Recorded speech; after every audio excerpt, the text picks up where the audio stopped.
Hello and welcome to the Yak, the wide receiver analysis podcast for the Wild Card Round. I'm Big Italy 42, talking about some top plays for the Wild Card Round, of course, courtesy of at BChat50, Josh Shepardson here. And starting off at the top, this one should be no surprise to anyone. Antonio Brown against the Cincinnati Bengals.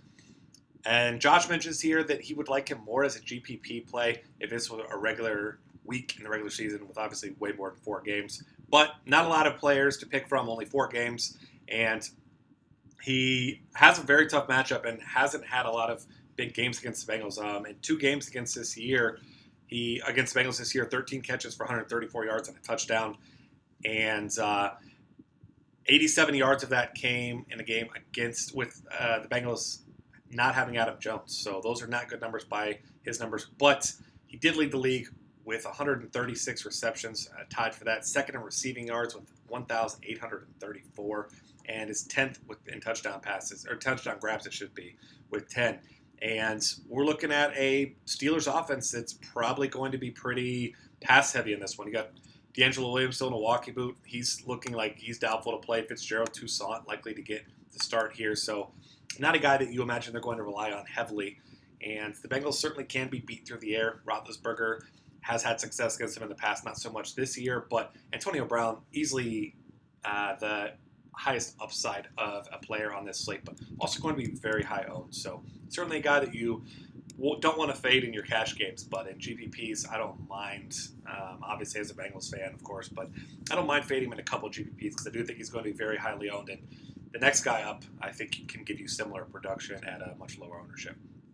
AJ Green in this one, and Josh mentions that's his favorite play of the week. He's my favorite play of the week as well. And he's much cheaper than Antonio Brown. Not that it's tough to make a great roster anyway this week because there's not a lot of expensive players. But in 2 games this year against the Steelers, 17 catches for 250 yards and 2 touchdowns. One of them came from A.J. McCarron in the last game after Andy Dalton had gone down. And Steelers, 27th in the league, facing number 1 receivers.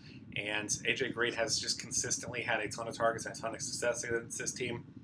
You got to imagine the Bengals are going to put A.J. McCarron in a spot where he can make plays without taking big risks. And throwing the ball in A.J. Green's direction is certainly a good way to do that. A.J. Green has a significant advantage over any of these Steelers secondary players. So certainly a guy that you want to have some exposure. Getting both of these guys, Brown and Green, not a bad option for you either because it's not hard to fit those guys. And both guys with a nice floor and some huge upside there as well. DeSean Jackson next up. And much more of a value on DraftKings and FanDuel, as Josh mentions here. And you certainly can look his way at FanDuel as well. But Josh mentions he might look at Tyler Lockett instead at a similar price. But Jackson here, elite speed, big playmaking ability, and Kirk Cousins. Ever since the DeSean Jackson's come back in Week 9, Cousins has been incredible. And Cousins at home, 74.71% of his passes completed, 16 touchdowns, just 2 picks. 271 passing yards a game, passer rating of 117. Got to imagine this team is going to be throwing the ball a ton as usual. DeSean Jackson, obviously the deep threat as well.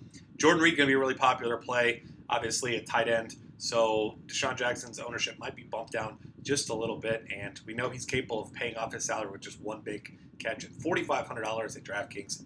Very, very cheap. But Green Bay, 22nd in the league at defending number 1 receivers. So D-Jax at his price, especially on DraftKings, certainly in play for you this week. James Jones is a guy who's going to be very popular here. No Jordy Nelson has really, really hurt the Packers and Aaron Rodgers this season. But James Jones has been a guy who stepped up quite a few times, and now seems like he's the more go-to option than Randall Cobb, who's really struggled this season. And early this season, James Jones, 6 touchdowns in the first 6 games. Recently, he's been more touchdown or bust. But last week, 4 catches on 13 targets, but did turn that into 102 yards. 2 weeks back, 6 of 9 targets for 82 yards and a touchdown, but 11 targets in the game in between. So he's a guy that's going to see a ton of looks from Aaron Rodgers in this game. And the Packers, they're a smart team. This is a team that's had success in the playoffs many, many times. They're going to get the ball to the guys that put them in the best chance to win the game. And James Jones comes in at a very cheap price, especially on DraftKings once again. So if you're looking for a punt, you don't feel good about DeSean Jackson, or you're punting a couple so you can load up elsewhere, he's certainly a guy you want to give a look to this week against the Washington Redskins. Jermaine Kearse, GPP, coming up next, and just 39.5 point total in this one for Seahawks and Vikings. And obviously, it's very, very cold in this one. Temperature expected to be below 0 here. It's not going to be pretty for offenses in this one, likely throwing the ball down the field. But obviously, Doug Baldwin going to be very popular. Tyler Lockett's probably going to be fairly popular as well. Jermaine Kearse at his very cheap price tag could go overlooked, but Week 14, 7 for 74, 7 for 110 in Week 15, and then caught a touchdown in each of the last 2 weeks, although with just 72 total yards in those weeks. So, as Josh mentions here, it looks like Kearse is going to get Xavier Rhodes in coverage, who ranks 67th among quarterbacks. And that's a lot of it due to his run defense and not his coverage skills. So you're going to have to differentiate yourself, of course, on a 4-game slate, and Kearse certainly gives you a way to do that. Last guy up, a guy that Josh Tyne, I like in GPPs quite a bit as well, Jaylen Strong. And obviously health of Nate Washington and Cecil Shorts are going to be big factors in whether or not you're going to play much of Jaylen Strong. Shorts has a chance to play, according to Bill O'Brien, but we're going to see that over the next couple of days, see how likely he actually is to play. And Josh did his ownership estimates in this one based on both those guys missing the game, but we'll see what happens with those two guys. Certainly, these guys will be a big bump for Jaylen Strong if they don't go. Shorts was out last week. Washington exited early, and Strong played 79% of the offensive snaps and finished second in targets, receptions, and receiving yards to DeAndre Hopkins, of course, with 7 targets, 6 catches, 56 yards.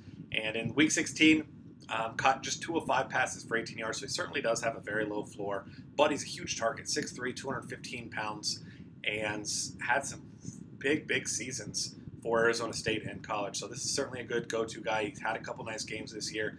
And like we said, playing a bunch of chalk players is not going to win you $1 million on DraftKings or big money anywhere else. You definitely have to differentiate yourself, and he's certainly a guy that's going to go under the radar. Thanks for hanging out with us here. Find us on Twitter at DF Cafe. Subscribe to our YouTube channel, and check out the rest of our great content at dailyfantasycafe.com.